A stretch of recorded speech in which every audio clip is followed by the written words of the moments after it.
Quem trouxe a palavra do Senhor? Abre lá no livro do profeta Samuel, 1 Samuel, capítulo 18. Enquanto você acha aí, nós vamos falar com Deus nesse momento, amém? Espírito Santo, nós te louvamos, Senhor amado, por esse momento que estivemos, Senhor Deus, proclamando o teu nome, estivemos adorando o teu nome que é digno de ser exaltado. Te agradecemos, papai, por mais esta oportunidade que o Senhor nos concede de poder ministrar a tua palavra. Então eu te peço nesse momento, venha falar com a tua igreja, porque a palavra não é nossa, a palavra não é do homem, a palavra não é humana, mas é tua, Senhor. E nós temos a certeza, Pai, que aquele que entrou aqui com o coraçãozinho disposto a receber, Senhor, a tua palavra, vai sair daqui com algo, Senhor, diferente, algo, papai, que ele possa usar, aplicar na sua vida em particular. Porque nós sabemos que a tua palavra fala individualmente, Senhor. A tua palavra fala conosco, Senhor Deus, de inúmeras formas, de formas diferentes. Então, Deus querido, isso que o Senhor nos deu nessa tarde, que nós possamos compartilhar com a tua igreja, mas eu te peço que cada um, papai, possa sair daqui com algo novo. Que o teu Espírito Santo realmente traga, Senhor, nestes corações um aprendizado, ou então abra os olhos, tirando a cegueira talvez para algo que não estavam enxergando, mas que o teu Espírito Santo transporte, Pai, a vida de cada um que aqui está no lugar destes personagens, Senhor, que o Senhor permitiu que fizessem parte da tua palavra. Senhor amado, a palavra ela foi fechada, ela foi terminada no livro de Apocalipse, mas nós sabemos, Deus querido, que Atos 28 de certa forma continua o 29 nas nossas vidas. Então, Deus querido, que coisas continuem acontecendo na vida da tua igreja. Senhor Deus, que o teu reino seja manifesto na vida das pessoas que aqui estão. E como esses personagens, Senhor, que tu escolhestes para fazer história, Senhor, para que nós pudéssemos aprender, por mais que talvez a vida da maioria que aqui está, papai, ou talvez de todos nós, não seja colocada num livro, mas como a tua palavra diz através do apóstolo Paulo, que as nossas vidas são cartas lidas. Então, Senhor amado, que sejamos a continuação de Atos 29, papai, que as pessoas olhem para nós, Senhor, e possam, Senhor, copiar, não no sentido de imitar por inveja, mas, Senhor, copiar as nossas atitudes boas, os nossos exemplos bons, as coisas que fazemos que frutificam para o teu reino. Então, Deus querido, nesta noite, que a tua palavra seja viva, como ela sempre é, pois não é nossa, é tua. Que ela seja eficaz, papai. Deus querido, só o Senhor pode penetrar neste lugar. Não há palavras de homem, Senhor. Não há conhecimento humano. Não há teologia, Senhor. Não há, Deus querido, estudos que possam, Deus querido, tocar um homem, papai. É o teu Espírito. É o teu Espírito que convence. É a tua palavra que vivifica. É a tua palavra que transforma. É a tua unção que quebra o jugo, Senhor. Então nesta noite, fala com a tua igreja, Espírito Santo de Deus. Amém? Então lá em 1 Samuel, capítulo 18, a palavra do Senhor diz assim: depois que Davi terminou de falar com Saul, Jonatas ficou profundamente impressionado com Davi. Um laço muito forte de amizade se desenvolveu entre eles. Jonatas se comprometeu totalmente com essa amizade com Davi. E desde então passou a ser o seu principal defensor e melhor amigo. Saul acolheu Davi em sua casa para que ele não retornasse mais à casa do seu pai. Jonatas, pela forte amizade que tinha com Davi, fez um acordo com ele. Ele o formalizou com uma dádiva. E ele disse assim, ele formalizou com uma dádiva, entregou a ele a sua vestimenta real e suas armas, a armadura, a espada, o arco e o cinturão. Então vamos lá repetir comigo? Entregou a ele a sua vestimenta real. Repita lá, vestimenta real. Ele entregou também as suas armas, as suas armaduras. E o que mais? O seu arco? Espada? A espada, o arco e o cinturão. Então, queridos, essa história aqui, para quem conhece um pouquinho de Bíblia, né, é a história da amizade. Não é a primeira vez que vai falar na palavra do Senhor sobre Jonatas, mas é a história de uma grande amizade que surgiu entre Davi e Jonatas. Quem era Jonatas, Silmara? Jonatas era o filho de Saul, um dos filhos do rei Saul. Mas para que a gente compreenda um pouquinho mais aonde o Espírito Santo quer falar com você essa noite, a gente tem que voltar um pouquinho lá para trás, né? Lá por volta mais ou menos do capítulo 8, 9, onde a palavra do Senhor nos conta que o profeta Samuel já estava velhinho, né? Eu não vou lá para trás, senão já não termina hoje, né? Então vamos pegar aí quando o profeta Samuel já era velhinho, né? E o profeta Samuel tinha filhos, ele tinha quem suceder, né, o seu sacerdócio. E o nome dos dois filhos dele se chamava Joel e Abias, né? Só que esses dois filhos do profeta Samuel não seguiram os passos do seu pai. Esses dois filhos do profeta Samuel, eles aceitavam suborno das pessoas, né? Eles, digamos assim, eles se vendiam em troca de coisas. Eles se corrompiam. Eles realmente não tinham a integridade que o pai deles tinha, os dois filhos.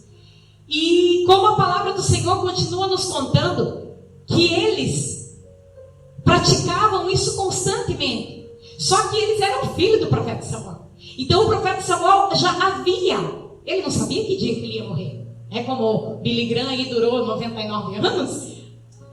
Ninguém sabe quanto tempo vai viver. Ele já tinha ungido aos seus filhos para ficarem no lugar dele. Só que os principais, os que comandavam as tribos, né, os pais das tribos, digamos assim, eles não aceitaram aquilo, porque eles sabiam dos passos daqueles dois jovens. Talvez não eram tão jovens assim. Eles não aceitaram.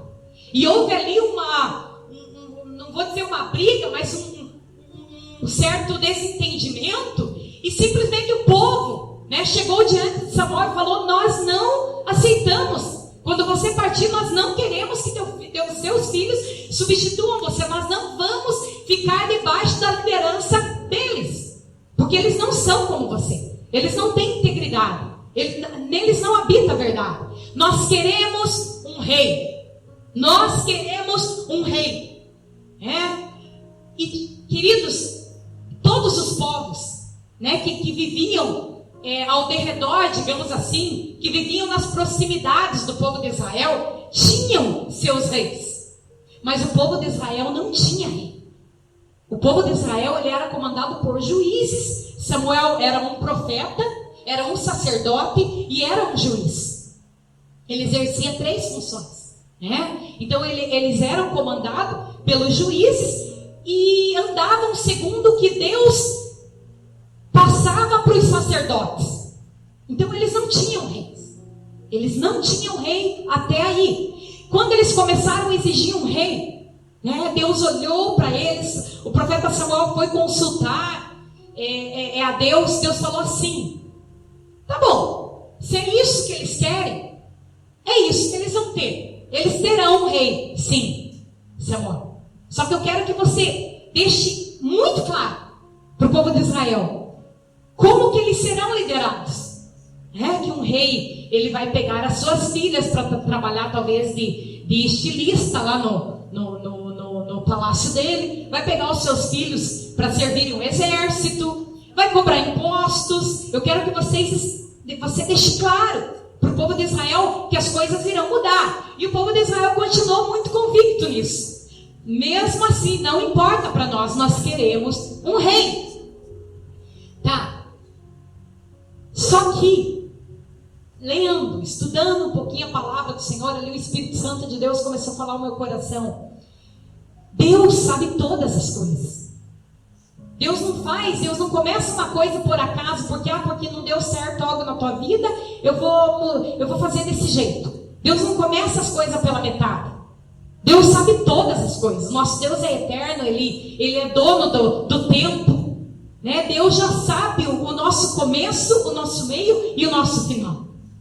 E eu creio, pelo Espírito Santo de Deus, a palavra de Deus não nos fala isso, mas eu creio porque a palavra diz que Jesus viria de uma tribo, né? Jesus viria do tronco de Jessé, da raiz de Davi.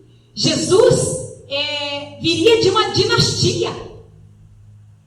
Isso aí está escrito na palavra de Deus. O trono do nosso Senhor Jesus, a partir do momento que o nosso Senhor Jesus assentar-se naquele trono lá em Jerusalém, o trono dele durará eternamente. Vocês concordam comigo? Isso aí é escatologia para o pastor Elias. Nós não vamos entrar nisso agora, né? Mas o trono de Jesus, do nosso rei Jesus, durará eternamente. Então era projeto de Deus que existisse um rei. Eu acredito. Quando Deus falou assim, se é um rei que eles querem, um rei eles vão ter. Mas daí eu não estou entendendo. Creio eu, pelo Espírito Santo de Deus, que não era o tempo do povo de Israel ter um rei. Não era o tempo. Porque o tempo viria lá para frente. Deus teria a pessoa certa, né, o servo escolhido para ocupar aquele trono. Mas o povo de Deus, o povo de Israel, adiantou o processo. E eu quero que você aplique isso na tua vida agora. Quando nós queremos adiantar o processo, adiantar algo na nossa vida que talvez seja de Deus. Estão comigo? Já sei que o Espírito Santo está falando com alguém. Algo que você sabe que é de Deus. Um projeto de Deus, algo que Deus está no negócio. Só que ainda não é tempo. Mas nós queremos adiantar o processo. Nós queremos para agora. Nós queremos para o hoje. Aí nós entramos em contradição com a vontade de Deus nas nossas vidas. Aí nós vamos pagar o preço, como o povo de Israel pagou. Deus falou assim, porque se eu perguntar para você, levante aí a mão, quem já ouviu falar que quem escolheu Saul foi o povo de Israel. Quem ouviu coisas ao contrário, algo contrário disso? Quem escolheu Saul foi o povo de Israel. Levante a mão. Já ouviu isso? Ah, vocês estão brincando comigo. Eu sei que vocês já ouviram. Quem escolheu Saul foi o povo de Israel. Já ouviu? Eu já ouvi muitas vezes. Vocês estão com medo e estão com vergonha. Mas eu sei que você já ouviu. O povo escolheu. Sim. De certa forma foi o povo. Só que Deus já sabia. Deus tanto sabia. Deus tanto estava em comparsa com o profeta Samuel. Deus sabia, Deus sabe tudo, gente. Deus sabe tudo. Deus é um Deus onisciente, onipresente. Deus tem a ciência de tudo, todas as coisas. Que ele disse assim para o profeta Samuel, tem uma tribo, uma tribo lá de Benjamim. Uma tribo do povo de Israel. E nessa tribo tem um homem chamado Aquis. E este homem, profeta Samuel, ele é um homem que tem uma reputação muito grande, né, diante do povo. É um homem de uma família muito bem vista. É um homem de uma família que as pessoas não têm nada para falar de mal deles. E dessa tribo, Benjamim, dessa linhagem, há um rapaz chamado Saul. E este rapaz, profeta Samuel, ele é um rapaz muito bonito. Ele é um rapaz de boa aparência. Ele é um rapaz alto. E ele se destaca diante de todos os outros homens do povo de Israel. Todos os homens que mais chegam próximo à altura dele, chegam no ombro dele. Então, já imaginaram, Saul, ele se destacava. É o cabeção, Todo mundo dava aqui dele. Os mais altos davam aqui dele. Então ele era uma pessoa de boa aparência. Ele era uma pessoa de uma aparência agradável. Era alguém que se destacava. Detalhe, ele era um rapaz muito obediente. Deus não escolhe desobedientes para algo grande. Deus vê lá na frente, mas Deus tem os seus mistérios. o qual não cabe a nós questionar, argumentar a Deus. Mas por quê? Por que escolheu assim? Por que escolheu assim? Por que não escolheu eu? E o Aquis, o pai do Saul, havia perdido alguns jumentinhos. Aqui a palavra do Senhor nos prova que ele realmente era um rapaz obediente. Ele havia perdido alguns jumentinhos e ele chamou Saul.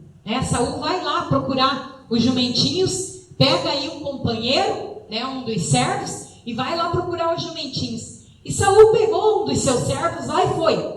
Obedeceu o seu pai na hora. Foi procurar os jumentinhos. E procurou e nada dos jumentinhos. E ele já tinha andado muito mesmo. E nada dos jumentinhos. E o seu auxiliar falou para ele: nós estamos perto de tal cidade, não me lembro o nome agora. E lá reside o profeta Samuel. Vamos até lá? Quem sabe ele não possa nos revelar onde estão os jumentinhos do teu pai? Porque Saul, além dele ser obediente ao pai dele, ele era um jovem que se preocupava com o que o pai pensava. Porque ele já estava falando assim: vamos voltar, porque meu pai agora já não deve estar nem mais preocupado com os jumentinhos. Meu pai deve estar preocupado conosco. Talvez, achou que nós nos perdemos, ou nós morremos, mataram-nos, como foi com José, Alguma coisa aconteceu. Então talvez o meu pai está preocupado conosco. E ele falou assim: não, vamos lá. Quem sabe o profeta Samuel diga alguma coisa para nós. Mas para consultar naquela época um profeta, era necessário chegar com algo nas mãos. E o profeta e o Saul não tinha mais nada. Eles já tinham comido tudo que eles tinham levado para a viagem. Ele não tinha mais nada. Mas ainda restava uma moeda no bolso lá do ajudante dele. E ele falou: eu tenho algo aqui. Vamos lá. Só que nessa, enquanto eles decidiam o que fazer, Deus já estava falando com o profeta Samuel. Porque muitas vezes nós pensamos que: Senhor, mas quanto tempo passou? Será que Deus está trabalhando por mim? Os nossos olhos, queridos, não estão vendo. Mas do outro lado, Deus está fazendo. Vocês estão me entendendo? Saul nunca na vida dele imaginou que aquela saída, aquela busca por aqueles jumentinhos iam resultar num trono na vida dele. Então aplica isso na tua vida, que quando você está debaixo de uma obediência, como foi falado ali na praça ontem para os jovens, quando você está debaixo de uma obediência, talvez da submissão do teu pai, Deus está preparando algo para você lá na frente. Posso ouvir um amém? Você não está vendo. Ele estava obedecendo. E ele tinha preocupação com o que o seu pai pensava dele. Mas do outro lado, Deus já estava falando. Deus já estava fazendo algo espetacular. Uma cadeira gigante Deus tinha preparado para ele. E o Deus falou assim com o profeta Samuel: você vai encontrar em tal lugar tal pessoa, e você vai ungí-lo para ser o rei de Israel. Porque o povo estava pedindo, vocês lembram? O povo estava pedindo um rei. Eles queriam um rei.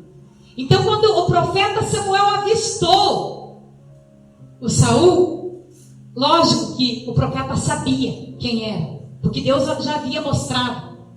Mas a primeira coisa, como homem, ele era profeta, mas ele era homem. Ele era profeta, mas ele era homem. Como todos nós somos, sujeitos a falhas. Ele olhou a aparência. E foi uma das confirmações do coração dele. Esse tem cara de rei. Se você tiver dúvida, você pode ir lá a partir do 8, fazer uma leitura completa lá na tua casa, você vai encontrar tudo ali. Eu não vou ler, porque senão nós saímos daqui hoje.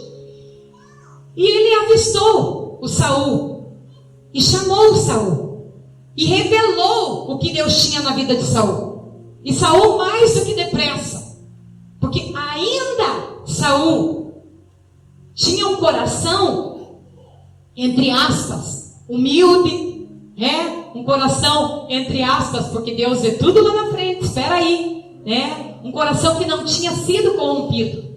E ele falou assim: mas como pode eu, rei de Israel, Eu sou da menor tribo. Já ouviram isso? Saul também falou isso. Talvez para alguns aqui seja novidade isso. Eu sou da menor tribo. Eu sou do menor clã. O que é isso? As tribos tinham várias famílias. Ele disse: eu sou da menor tribo e da família mais desprezada entre a tribo de Benjamim. Tribo de Benjamim, menor tribo entre os povos de Israel. A família matre, no caso do Saul, era a família mais desprezada, a família mais insignificante. Como pode eu, Saul, da menor tribo, da família mais desprezada, ter sido escolhido o rei de Israel? Deus sempre vai escolher aquele que se julga o menor. Mas o que importa para Deus é lá na frente. Como eu sempre falo, o Eclesiastes 7, capítulo 7, versículo 8 diz o quê? Não importa o início das coisas, mas sim o final delas. Então, para Deus, não importa como você começou. Não importa como você começou. O que vai importar nas nossas vidas, o que vai contar nas nossas vidas é como nós vamos terminar. Então eu pergunto para você essa noite: para onde você está indo? Para onde nós estamos indo? Talvez você olhe lá para trás e julga o teu passado, porque eu não tenho isso, eu não tenho aquilo, eu não posso isso. Mas Deus está preparando um futuro para que você termine bem. Então o Espírito Santo diz para você essa noite: não olhe a tua situação momentânea hoje. Se você continuar a não ser como Saul foi, se você continuar na minha presença, eu tenho um final grandioso para você. Eu tenho um final grandioso para você. Queridos, eu digo para você que Deus não é um Deus de falsidade. Deus não é um Deus de mentira. O que acontece é que Deus conhece o nosso coração. Deus conhece o meu coração, Deus conhece o teu coração. Haveria possibilidade, sim, eu creio, de Saul ter terminado muito bem. Já chegamos lá. E como Deus é maravilhoso, e Ele prepara todas as coisas para aquele que Ele chama. Saul tinha um chamado. Ele preparou, falou para Samuel: prepare a melhor mesa, prepare o melhor cabrito, prepare uma mesa farta, prepare tudo de bom e tudo melhor, a melhor cama, que Saul vai ficar com você. Eu preciso que você unja Saul, rei de Israel. E aconteceu. Ele ungiu Saul como rei de Israel. Saul ficou impressionado, no momento não entendeu nada, mas ele ungiu. E Deus é tão maravilhoso, queridos, que quando Deus dá algo na nossa mão, quando Deus tem um chamado na nossa vida, Ele sabe das nossas limitações. Ele sabe da tua limitação. E Deus é tão maravilhoso que Ele disse assim: eu vou te dar 3 sinais. 3 sinais para que você saiba que eu estou com você. Já aconteceu isso na vida de você, na tua vida? Já aconteceu isso na vida de alguém aí que está sentadinho me ouvindo? De Deus revelar algo que Ele tem na tua vida. E você fica tão impressionado e às vezes até temeroso, porque você sabe que você não tem capacidade para aquilo. Você talvez não tenha um preparo intelectual, talvez você não tenha dinheiro para chegar aonde Deus revelou para você. E o temor vem bater na nossa porta, queridos. Porque nós somos humanos. Aqui, como eu sempre falo, não existe nenhum super-herói. Tem alguma Mulher Maravilha por aí? Tem algum super-homem? Não tem. Nós somos feitos de carne, de osso. Corre sangue nas nossas veias. Como diz o Luiz Hermínio, nós somos feitos com um pouquinho do céu, o nosso espírito, e um pouquinho da terra, barro. Por isso que às vezes nós acordamos na terra, às vezes nós acordamos no céu. E Deus não julga você por isso. Muitas vezes nós nos cobramos, não é verdade? Porque eu não deveria ter estado tão mal por aquilo que aconteceu comigo, não poderia ter me entregado, não poderia ter ficado tão triste. Já passou isso pela tua cabeça? O inimigo vem soprar nas nossas mentes, né, nos nossos ouvidos muitas vezes. Nossa, mas cadê o servo de Deus? Cadê a serva de Deus? Você não disse que o teu Deus é todo poderoso? Né? Você não prega que com ele você vai saltar muralhas? Vai passar pelo meio de um batalhão? E agora você está aí? E muitas vezes nós pedimos: Senhor, se tu és comigo, me mostra, me dá um sinal. E Deus é maravilhoso, queridos. Você não está... Eu não digo para você tudo. Senhor, me dá um sinal para isso, me dá um sinal para aquilo. Confirma aqui. Se Deus falou algo para você, queridos, Ele não vai ficar uma vida inteira mandando o profeta falar que continua a mesma coisa. Como a Ana sempre fala, né, Ana? Deus falou, está falado.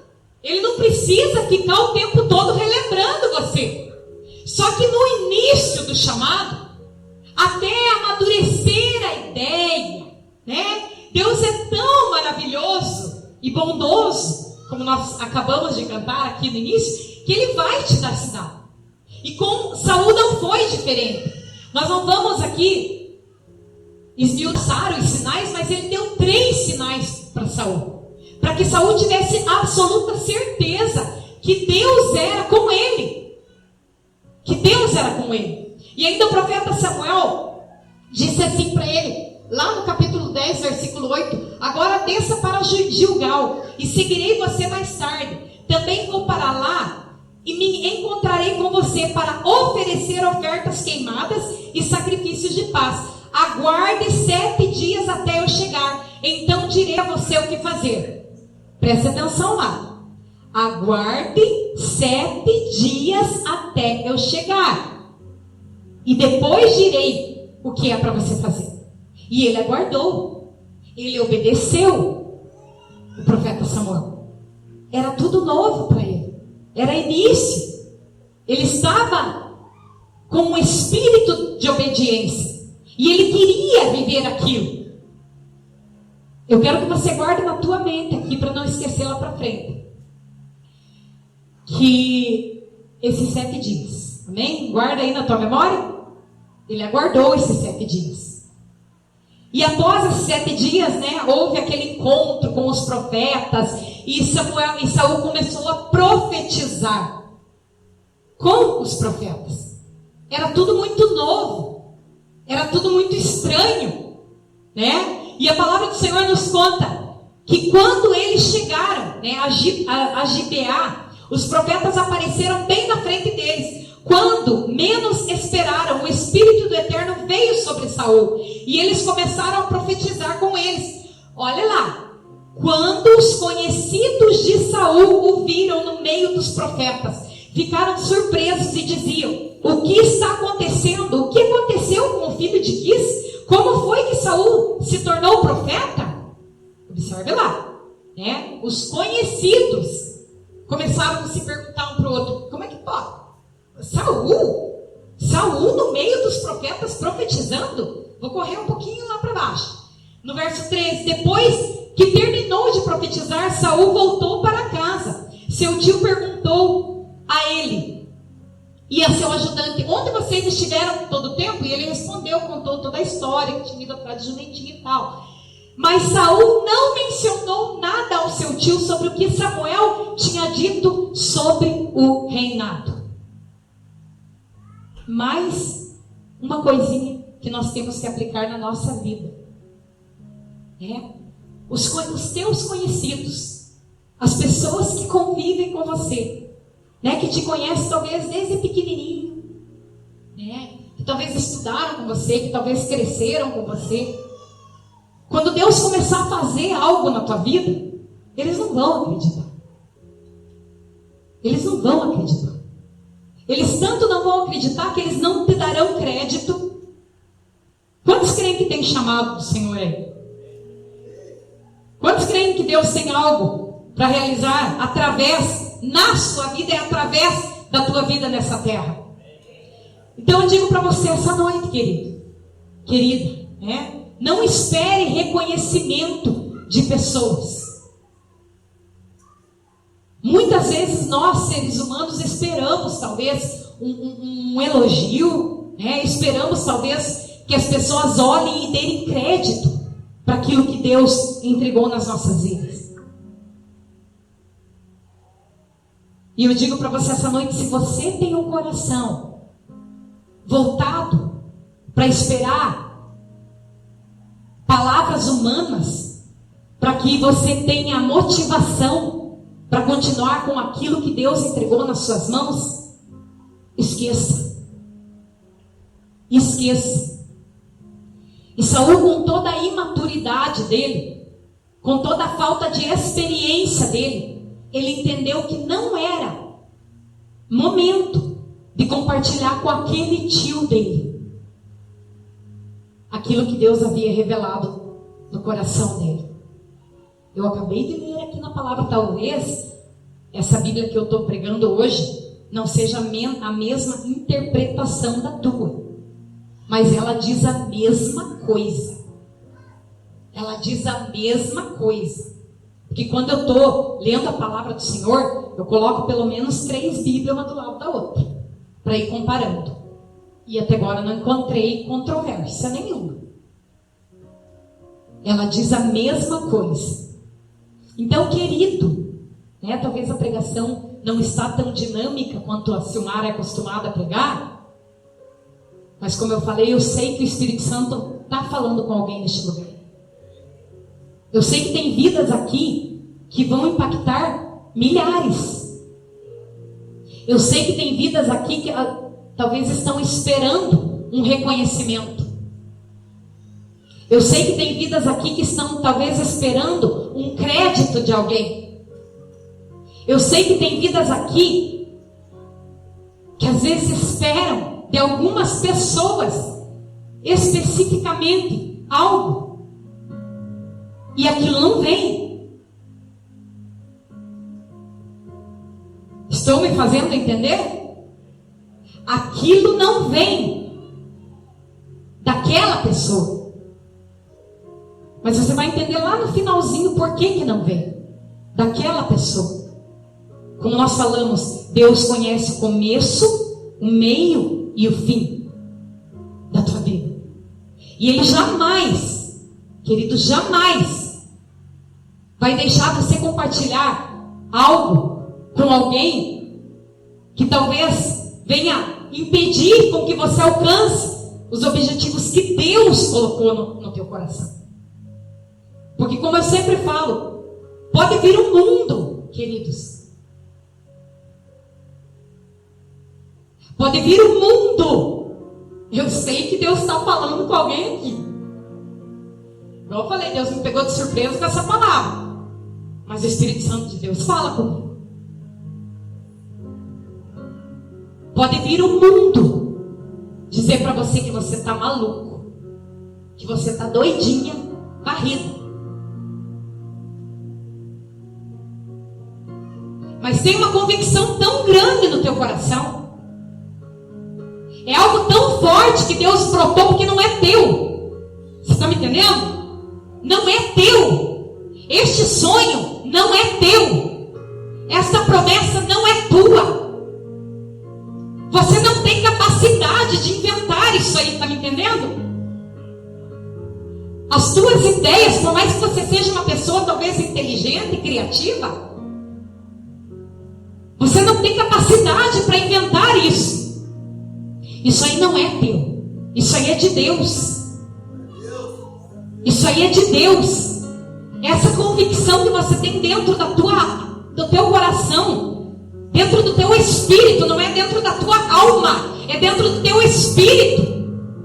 Porque o Espírito testifica no teu espírito, o Espírito Santo de Deus testifica no teu espírito que você não está louco. Que esse sonho não foi você que sonhou. Ele não vai deixar você compartilhar fora do momento com pessoas que vão tentar roubar aquilo que Deus plantou em teu coração. Mas vai chegar um momento, sim, que Deus vai ter que fazer brotar. Vai sair para fora da terra, né? Vai florescer. Deus vai ter que fazer vir para a realidade, como foi a partir do capítulo 17. Deus, digamos assim, Deus projetou lá algo com o profeta Samuel, né? Você vai chamar todas as tribos e vocês vão escolher de todas as tribos. Deus já tinha falado tudo para o profeta Samuel. Por que essa repetição de novo? Porque tinha que ser algo feito diante do povo. Mas Saul já tinha sido escolhido. É isso que eu falei para vocês. Quem disse que foi o povo de Israel que escolheu? Deus escolheu. Foi Deus que escolheu. E Saul tinha tudo para dar certo, queridos. O problema do bonito de Saul era o coração dele. O problema dele estava dentro dele. Chama lá todas as tribos, né? Dentro de todas as tribos escolherão uma tribo. Dentro dessa tribo uma família. Dentro dessa família alguém. Foi escolhido a tribo de Benjamim, tribo da família do Aquis, e foi escolhido Saul. Mais uma vez vem o profeta Samuel e fala diante do povo. Esse aqui tem aparência. Olha, vocês estão vendo? Esse aqui tem aparência de rei. Ele se destaca, tudo novamente. Tudo de novo. Ele se destaca diante de todo mundo. Vocês estão vendo? Ele é formoso, é bonito, todo mundo está no ombro dele. Profeta Samuel, como eu falei ontem ali na praça com alguém, exatamente isso. Falei para a pessoa, é um profeta de Deus, é uma pessoa tremendamente usada nas mãos do Senhor. E para ele entender o que eu estava querendo falar para ele, eu falei assim: eu e você, Deus fala comigo, Deus fala com você, mas nós somos homens. Nós estamos sujeitos, sim, a deixar a nossa emoção falar. É muito tênue a linha que divide a nossa carne do nosso espírito, das nossas emoções. Então, às vezes pode ser sim Deus falando, e às vezes pode ser sim as nossas emoções. E é por isso que quando nós temos uma revelação de Deus, nós precisamos buscar intensamente para entender para onde Deus quer nos levar. O que Deus quer naquele momento, como diz lá em Eclesiastes, para todas as coisas há tempo e modo. Às vezes nós até é aquilo, mas não é o momento, não é daquele modo, não é daquela forma. E para que nós não venhamos errar, nós precisamos estar totalmente voltados e com os ouvidos sensíveis para ouvir a voz de Deus, para que a gente não venha errar. Então, mais uma vez, Samuel estava assim, queridos. Samuel olhou para a aparência dele também. Eu posso até lê-la para você, no 10:24 ali, Samuel dirigiu-se ao povo dizendo: olhem bem para este homem, a quem o Eterno escolheu. Não há outro como ele entre todo o povo. Não há ninguém que se compare a ele. Todo o povo exclamou em alta voz: viva o rei! Viva o rei! Aí sim, o povo estava feliz, estava alegre, porque eles agora tinham um rei ao qual eles poderiam, se achegar, ao qual eles poderiam pedir orientação. Eles não estavam se sentindo mais sozinhos. Só que, como eu acabei de falar, meus queridos, Deus sonda o nosso coração. Se não me falha a memória, está em Provérbios capítulo 7 ou capítulo 4, 7, alguma coisa assim, que é para nós tomarmos cuidado com o nosso coração. Porque é do nosso coração que procede toda a saída da nossa vida. Todas as nossas decisões são tomadas através do nosso coração, se nós não formos dirigidos pelo Espírito Santo. E a palavra do Senhor também nos diz que o nosso coração é enganoso. O nosso coração é enganoso. E creio eu, pelo Espírito de Deus, como eu falei, que Saul tinha tudo para dar certo, meus queridos. Ele tinha tudo para dar certo. Mas a posição que ele tomou, o cargo que ele veio a ter, ele já era uma pessoa extraordinária no estereótipo. E isso também conta muito. Porque às vezes quando a pessoa é muito no exterior, ela acha que ela está podendo. E Deus tem que quebrar aquilo, mostrar para a pessoa que aquilo ali não significa nada para Deus.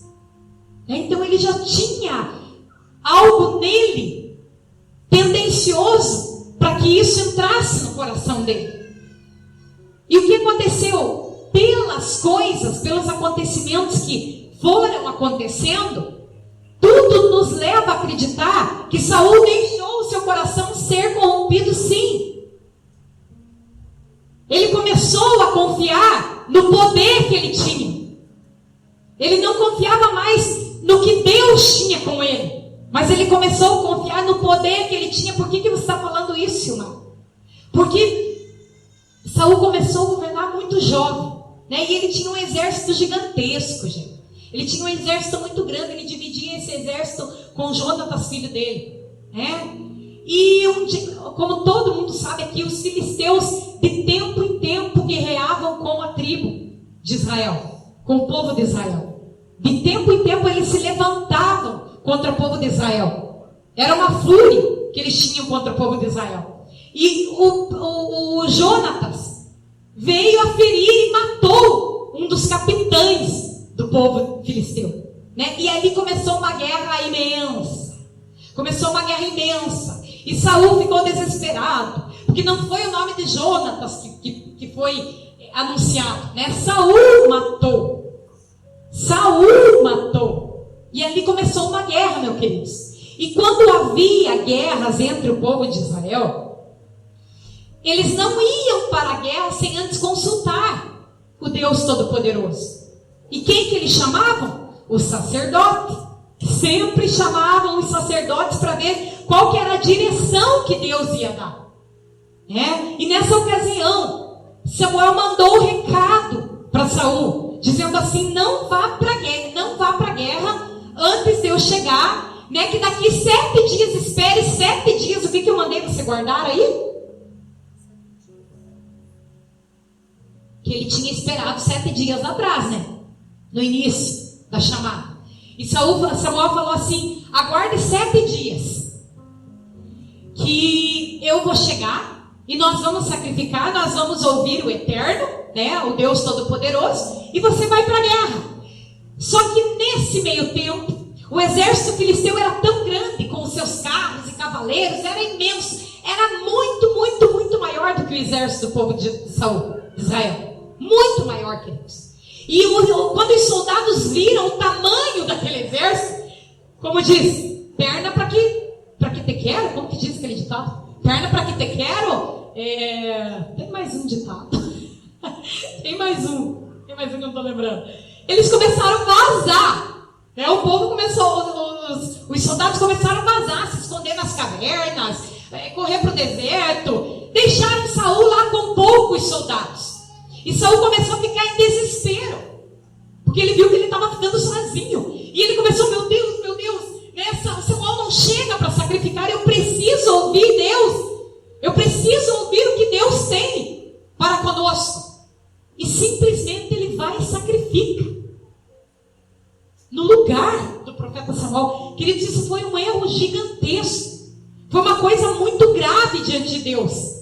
Ele tinha acabado de fazer o sacrifício diante de Deus Todo-Poderoso. Acabado de fazer. Tinha completado os 7 dias.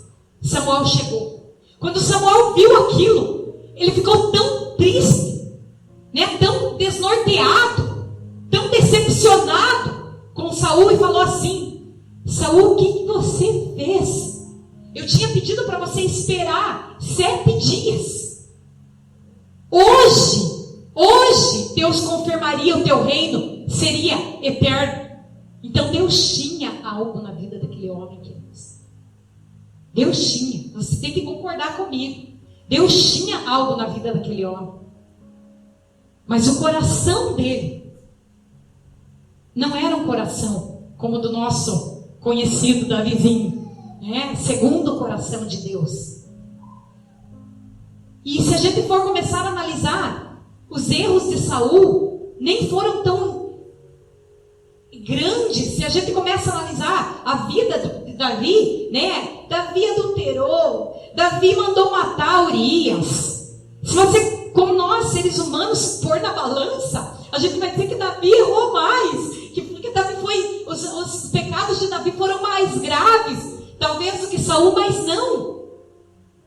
Porque Deus sondava o coração de Davi.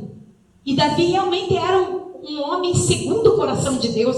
Quando ele se arrependia de verdade, não era lágrimas falsas, como Saul sempre, de tempo em tempo, chegava diante de Samuel e se arrependia, gente.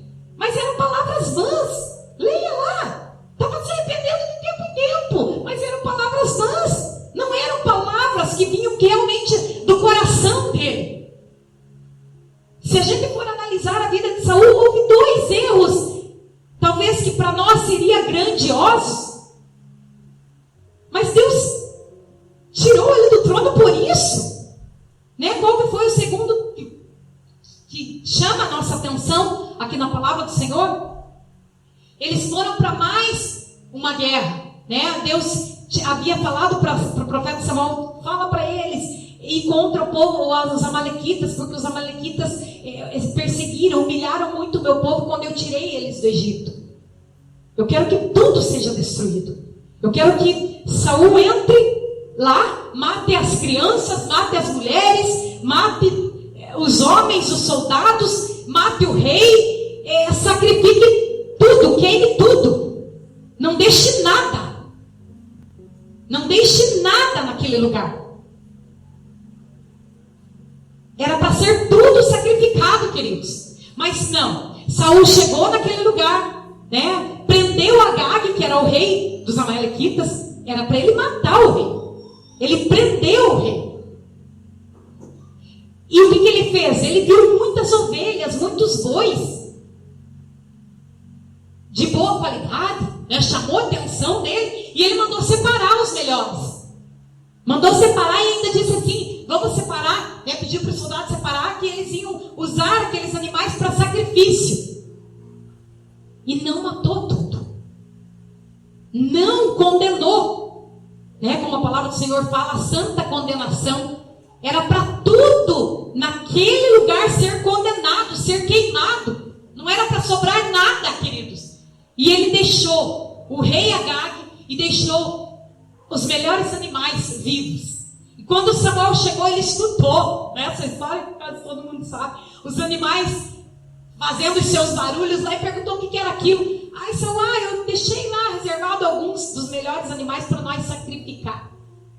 E Samuel disse de novo: o que você fez? O que você fez, Saul? Deus havia passado a ordem para você destruir tudo.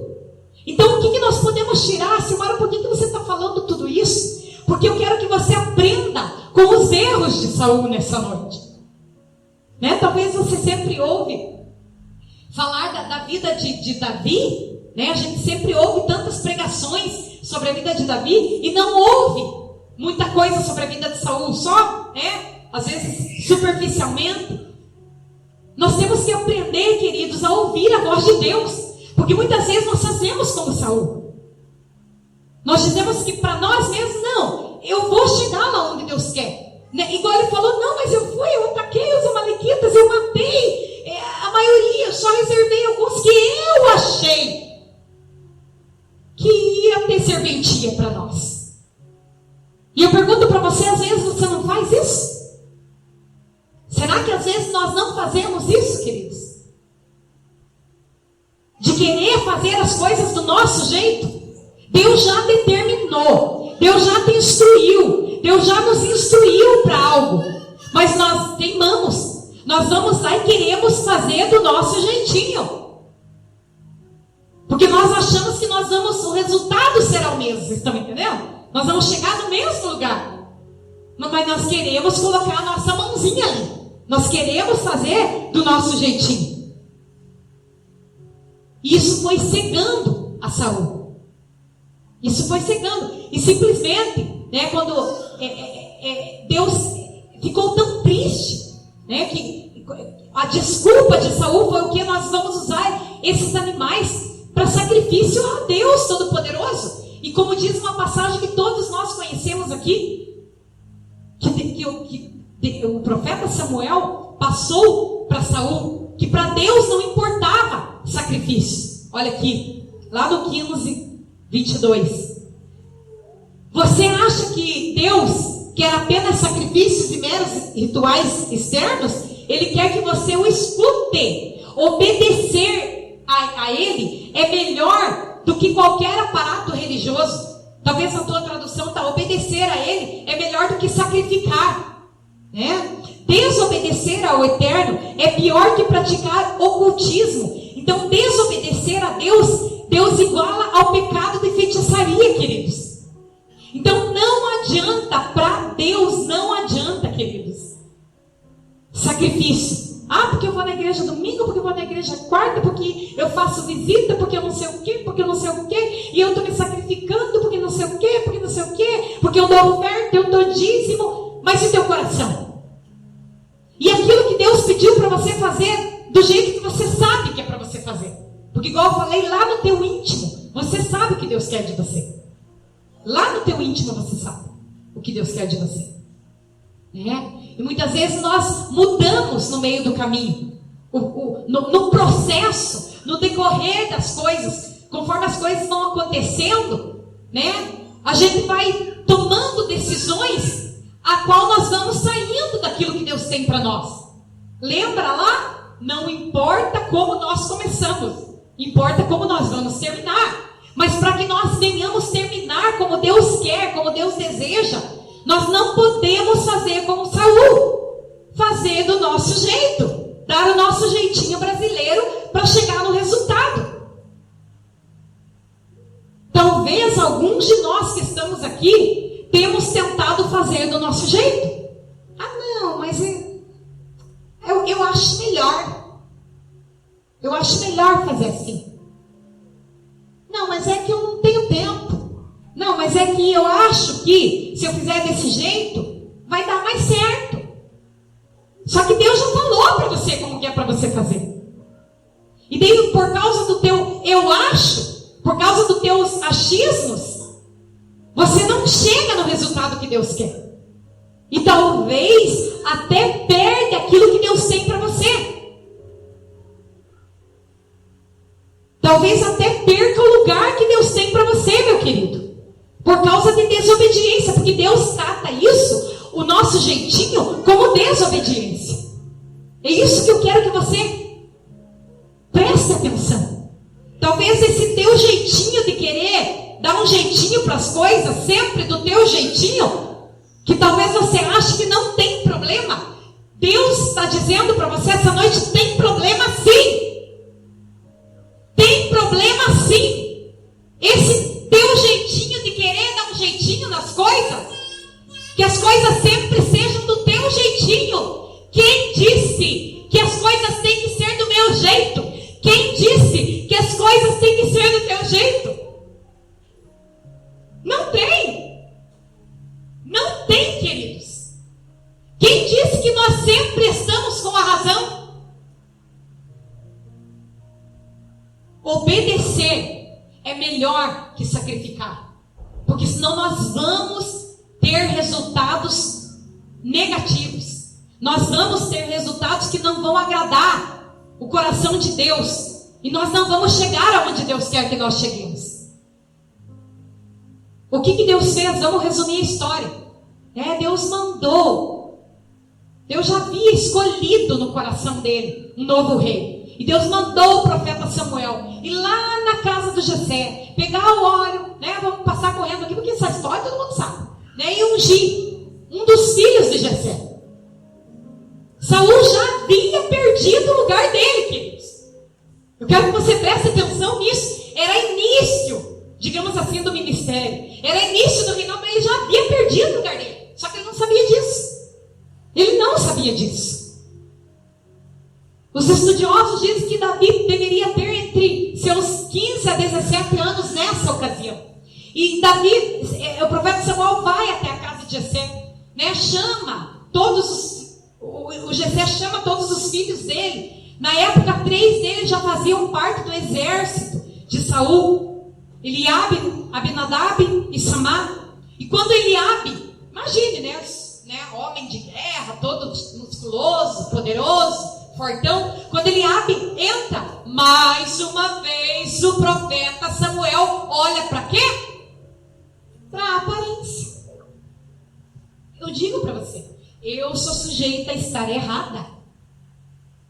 Você é sujeita a estar errado, porque nós olhamos para a aparência. Nós julgamos as pessoas pela aparência. Só que, como eu falei ontem ali na praça, Deus não está nem aí com a aparência, queridos. Deus vê o coração. Deus sonda o coração. A verdadeira intenção do coração da pessoa. Deus não está nem aí com os teus aparatos. Né? Deus não está nem aí com a tua posição social. Deus não está nem aí com os nossos diplomas. Deus não está nem aí com a cor do teu cabelo. Deus está olhando o teu coração. Entra Eliabe, entra Deus fala assim para o profeta Samuel: não é esse. Entra Abinadab, agora é. Não é esse. Entra Samá, agora tem que ser. Não é esse. Jessé chama os 7 filhos dele: não é nenhum desses. Samuel fica meio perdido. Porventura você tem mais algum filho? Não, todo mundo sabe, né? Tenho um lá, um pequenininho, magrinho, né, ruivinho, que está lá cuidando das ovelhas. Então tá, enquanto o pequenininho, o caçula, não chegar aqui, ninguém senta na mesa. Quando Davi entra, Deus confirma na hora, no coração do profeta Samuel: é esse que eu escolhi. E na mesma hora, queridos, o Espírito Santo, na mesma hora, se você tem dúvida, vá lá, né, no 16, capítulo 13 e 14, no mesmo instante, estamos terminando, no mesmo instante que Samuel unge Davi, o Espírito Santo de Deus toma conta daquele homem, e no mesmo instante, o Espírito de Deus sai de Saul, porque o Espírito Santo não era como hoje, era raro naquele tempo. Na mesma hora. E na mesma hora, pela permissão de Deus, porque nada de ruim, nada de mal vem de Deus, mas pela permissão de Deus, um espírito ruim, né, demônios, entram no coração e na vida de Saul. E todo mundo sabe aqui que ele começa a ser atormentado, né? Começa a ser atormentado. E um dos que estavam próximos a Saul diz para ele: você precisa, Saul, né, encontrar alguém que toque harpa, que venha ministrar aqui diante de você, para que esses espíritos vão embora. E tinha um moço lá que conhecia Davizinho, e falou para ele: tem um moço lá, filho de Jessé, né, que toca harpa. E o Saul mandou chamar. E todo mundo sabe a história aqui, que quando ele chegava, né, tocava a sua harpa, os espíritos maus iam embora, e Saul ficava em paz. Quero que você guarde isso. Saul ficava em paz na presença de Davi. E Davi continuou com essa missão de tocar para o doutor Saul quando ele precisava. Quando Saul ficava endemoniado, isso aí, chamava o Davizinho. Só quando o Davizinho tocava, Saul conseguia ter paz no coração dele. Mas eu pergunto para você: será que ele prestou atenção no Davizinho? Você já vai entender por quê. Ou ele apenas usava do dom que havia em Davi para se beneficiar? É essa palavra que o Senhor falou comigo lá. Falei tudo isso para chegar aqui. Só usava. E Davi tinha duas funções. Porque nessa época Davi não abandonou a função de cuidar das ovelhas do pai dele. E mais uma vez, o povo de Israel em guerra com os filisteus. Os 3 irmãos lá na guerra. Vamos correr porque essa história todo mundo sabe. O Jessé chama Davi. Vai lá visitar os teus irmãos. Vai lá ver se eles estão precisando de alguma coisa. Vai ver como anda a guerra. Leve presente para os capitães. Leve pão. Leve leite. Leve queijo. Leve presentes lá para eles e vai ver como eles estão. Davi chega lá. Vê o senhor Golias. 3 metros de altura. Só a lança dele pesava 60 quilos. Pesava mais do que eu. Já pensou uma lança pesar 60 quilos? A ponta da lança 7 quilos. 3 metros de altura. E esse gigante já havia 40 dias de manhã e de tarde, e de noite, de manhã e de noite, afrontando o povo de Israel. E Davi chega lá e vê aquilo. E Davi não admitiu aquilo. Não admitiu. E ainda um dos irmãos dele que estava com Davi entalado aqui na garganta, Eliabe, o irmão mais velho. Davi estava entalado na garganta de Eliabe, queridos. Eliabe não tinha engolido aquela situação do Davi ser ungido, e não ele. Acusa Davi. Você vem aqui só para debochar que não tem nenhum soldado valente o suficiente para guerrear contra esse filisteu, o gigante Golias. E simplesmente Davi era tão espiritual, Davi estava tão focado naquilo que ele foi fazer lá, não deu bola, desprezou. Então, mais um segredo: despreze. Queridos, não dê atenção para o teu inimigo. Se Davi tivesse dado atenção para Eliabe, talvez Davi teria perdido o momento, porque como pastor Ricardo, tem mais uma pastora que eu não me lembro o nome agora, que ela sempre fala, existem portais espirituais nas nossas vidas, portais que se abrem para nós em momentos exatos. Então, se nós não entrarmos naquele momento, é possível que nós percamos a bênção, ou talvez que nós venhamos atrasar algo, porque Deus vai ter que preparar o momento novamente. Então, há momentos para algumas coisas nas nossas vidas, e o Satanás é astuto. Ele prepara ciladas. Ele prepara talvez pessoas para distrair a nossa atenção, para que a gente venha perder o foco daquilo que nós precisamos fazer. Davi tinha uma missão naquele dia, que vocês sabem qual é. Ele não deu bola para o irmão dele, queridos. Ele não deu bola. Ele foi lá e falou para Saul: eu quero enfrentar. Vamos aqui na nova NVS, nova versão da Silmar. Eu quero enfrentar esse gigante. E Saul diz: mas como? É um jovenzinho, novinho, magrinho, sem experiência de guerra. E Saul fala assim para ele: menino, o Golias tem mais tempo de guerra do que você tem tempo de vida. Já pensou? Aquele gigante tinha muito mais tempo de treinamento militar do que o Davi tinha tempo de vida. Seria por volta dos 15 aos 17 anos. Golias tinha entrado, teve treinamento, queridos, desde os 5 aninhos dele. Desde os 5 aninhos Golias tinha tido treinamento. Davi não havia sido treinado para aquilo, a não ser quando matou o leão e o urso no escondido, onde ninguém viu. E talvez você tenha sido treinado dessa forma, onde ninguém está vendo, querido. E as pessoas olham para você: não vai conseguir, não tem, não. Ela lá não vai conseguir porque não tem preparação. Você não tem, não é formado em teologia, você não tem diploma. Você não tem dinheiro suficiente para isso. Você não fala muito bem o português. Só que as pessoas não sabem do teu treinamento às escondidas. Porque nós só podemos pregar com unção aquilo que nós vivemos. E aquilo que nós vivemos, Deus nos treina no esconderijo. Não é aqui, né, na horizontal, é na vertical. Deus nos treina. As pessoas não precisam ver, mas Deus está nos treinando às escondidas. E Saul diz assim: então vai, menino. Não tinha mais nada para perder, a guerra já estava perdida.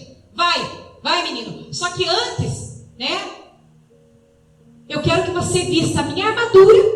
Olha aqui. Ponha na tua cabeça o meu capacete de bronze e prenda, né, a espada à cintura. E Davi fez isso. Só que Davi tentou andar, queridos, e ele não conseguia nem se mexer. Ele não conseguia nem se mexer com toda aquela armadura. Era muito peso, Gente, eu acabei de falar, só a lança era 60 quilos. Como que um menino de 15 anos ia suportar uma lança com 60 quilos? Jamais. E Davi abandonou tudo aquilo e disse: não quero. Eu tenho 5 pedrinhas, né? Foi lá no riacho, pegou 5 pedrinhas, colocou no seu alforje, e ele foi com o que ele tinha. Ele foi com o treinamento que Deus tinha dado para ele. Ele abandonou tudo que Saul ofereceu para ele, e ele foi com o que ele tinha. E eu digo para você essa noite: você não precisa de coisas que estão no outro. Muitas vezes você olha para algumas pessoas e talvez pensa assim: mas se eu cantasse igual ela canta, mas se eu falasse igual ele fala, mas se eu tivesse o dinheiro que ele tem, mas se eu tivesse a formação que ela tem, eu chegaria lá. E eu digo para você que tudo o que você precisa para chegar aonde Deus quer que você chegue está dentro de você, está com você. Você não precisa da armadura do outro, você não precisa imitar a outra pessoa, está dentro de você, querido. É o treinamento que Deus deu para você que vai fazer você conquistar o lugar que Ele preparou para você. Não adianta eu querer ir com a armadura do outro, se o lugar que Deus tem para mim não é o lugar que aquela pessoa tem. Deus te dará a vitória com aquilo que você tem. E vocês lembram do que nós falamos lá no início? A primeira leitura que eu fiz para nós fecharmos aqui? Você lembra? Da armadura. Nós não falamos da armadura? Você sabe que Davi foi enfrentar o gigante Golias. Com a primeira pedrinha ele derrubou, né? Ele veio, pegou a própria arma, a própria espada de Golias e decepou a cabeça dele. E foi o grande vitorioso contra os filisteus. Foi ovacionado pelo povo de Israel e pelo Saul. E eu quero que você preste muita atenção agora, que foi o que Deus me deu. Eu li aqui e reli lá atrás, e li aqui e reli lá atrás. Falei: não é possível. Simplesmente quando Davi vence aquela guerra, o doutor Saul, o rei Saul, diz assim: quando Saul, se você quiser verificar depois na tua casa, é o 17:55. Quando Saul viu Davi saindo para enfrentar, estamos terminando, o filisteu, disse a Abner, o comandante do exército: conte-me sobre a família desse jovem. Abner respondeu: juro por minha vida, ó rei, que não o conheço. O rei ordenou: pois descubra a que família esse jovem pertence. Assim que Davi regressou, depois de matar o filisteu, Abner trouxe a cabeça do filisteu, que ainda estava com Davi, e a entregou a Saul. E o rei perguntou: jovem, quem é seu pai? Davi respondeu: sou filho de seu servo Jessé, que vive em Belém. Quando eu terminei de ler isso, queridos, eu confesso para vocês, me deu vontade de perguntar assim para Saul: você não sabia que Davi era filho de Jessé? Saul, você teve uma amnésia. Saul, você esqueceu que quando você estava perturbado, endemoniado, você chamava o Davizinho, que largava do serviço dele, para ir lá tocar para o Senhor. Saul,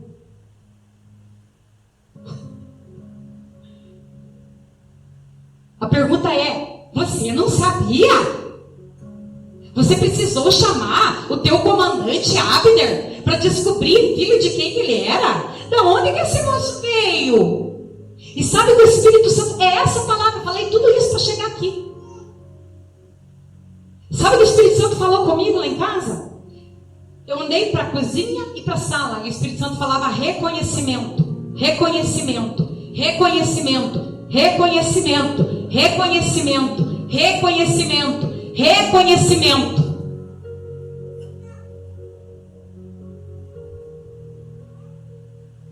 Quando a pessoa é egocêntrica, quando a pessoa é egoísta, quando a pessoa olha só para o seu umbigo, só para o seu eu, se eu estou bem, se eu estou legal, se eu cheguei na posição que eu queria, eu não enxergo aquelas pessoas que estão me ajudando. Eu me faço entender? Você está entendendo, Lício? Tem alguém me entendendo aqui nesse lugar? A pessoa é tão egoísta que ela não reconhece aquela pessoa que foi bênção, que ajudou quando ela estava mal, quando ele estava mal, quando ele precisou. Agora eu não preciso mais. Quem é? De que família veio? Reconhecimento. Mas a pessoa está tão focada no meu eu, naquilo que eu preciso conquistar, aonde eu tenho que chegar, no eu, para mim, meu umbigo, eu tenho que estar bem, eu tenho que conquistar, eu tenho que chegar lá, eu preciso aparecer, eu. Pessoas assim não enxergam as pessoas que estão do lado. Pessoas assim não dão oportunidades. Você está me entendendo? Não dão oportunidades. Pessoas direcionadas pelo Espírito Santo de Deus querem compartilhar, querem dividir, não querem chegar lá sozinhos, não querem sentar no trono sozinhos, querem dividir aquilo que Deus tem, querem dividir a honra. Talvez você saia daqui pensando, por que tudo isso? Eu digo para você, eu tenho certeza que não é palavra de homem. E o Espírito Santo falou reconhecimento. E como eu falei, por que a Silmara leu no início aqui, Jonatas e Davi? O que eu mandei você repetir? Eu vou fechar com isso. Jonatas entregou a ele a sua vestimenta. Queridos, quem era Jonatas? Jonatas era filho de Saul. Quem que assume o trono quando um rei morre? Responda para mim. Quem que assume o trono quando um rei morre? Pela lógica, quem deveria assumir o trono? Jonatas. E olha o que Jonatas falou aqui. Eu entreguei. Eu estou entregando a minha vestimenta real, as minhas armas, a minha armadura, a minha espada, o meu arco e o meu cinturão. Porque Jonatas reconhecia que Deus era Deus na vida de Davi, que Davi seria o próximo rei. Então eu saio da frente. Se precisar, eu saio da frente para que Deus cumpra o plano dele. Não seja você, não seja eu que se coloca na frente para impedir algo que Deus tem. Se precisar matar, Ele mata. Ele mata, querido. Como aconteceu com a vida de Saul. Eu podia até o finalzinho, mas não vou. Então eu digo para você, para fechar essa palavra. Lógico que Saul morreu. Nem morreu. Saul se suicidou.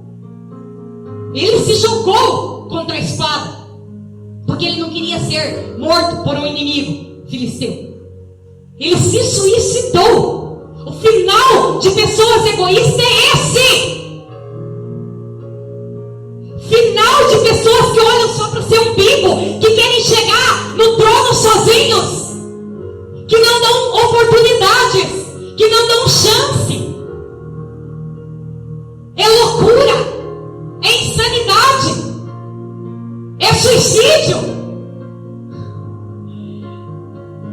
E eu digo para você, para nós fecharmos essa palavra, Deus colocará na tua vida para dar aquilo que você precisa para conquistar o trono. Pessoas certas que andem com você, pessoas que não queiram aquilo que você tem. Jonatas era o lugar dele, mas ele reconhecia Deus na vida de Davi e ele amava Davi. Pessoas que deixam de si mesmas para que o plano, o projeto de Deus venha se realizar na face da terra. Pessoas que saem da frente se precisar. Vocês estão me entendendo? Sair da frente se precisar, para que Deus cumpra o que Ele tem. Então eu digo para você essa noite, não te preocupas, porque Deus vai colocar na tua vida, querido e querida, pessoas que vão trazer para a tua realidade as coisas que você precisa, sem inveja de você, sem querer usurpar aquilo que Deus tem na tua vida. Porque tem muitos aí, querido, que não saem da frente para que Deus possa fazer. Só que nós estamos vendo um novo mover do reino de Deus. Nós estamos vivendo os últimos tempos, e nesses últimos tempos não haverá lugar para estrelinha. Não haverá. Se nós não sairmos da frente, querido, Deus vai matar. Deus vai matar. Porque Deus não abriu monopólio com ninguém. Deus não abriu monopólio com ninguém. Então, se você está pensando que você precisa aparecer, que você vai ter um lugar de destaque, você está muito enganado. Porque nós estamos vivendo os últimos tempos, e Deus está tirando, por detrás das malhadas, os Davizinhos, aqueles que estavam pagando preço escondido.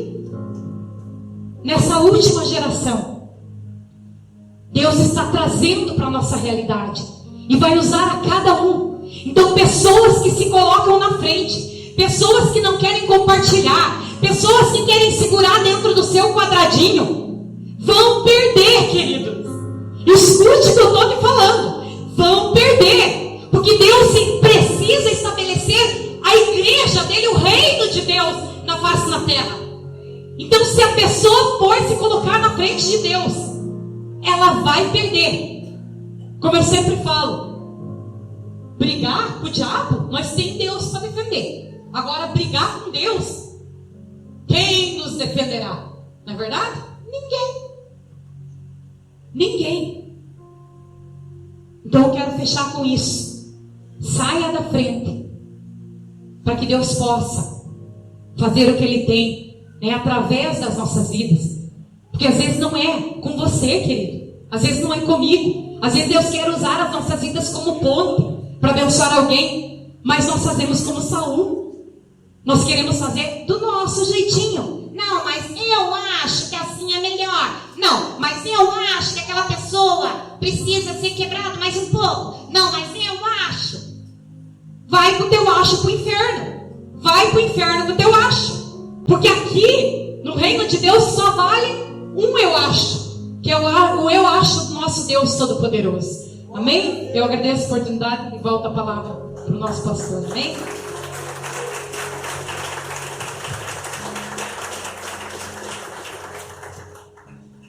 Amém? Vamos nos colocar em pé. Louvado seja Deus. Glória a Deus. Eu quero estar perguntando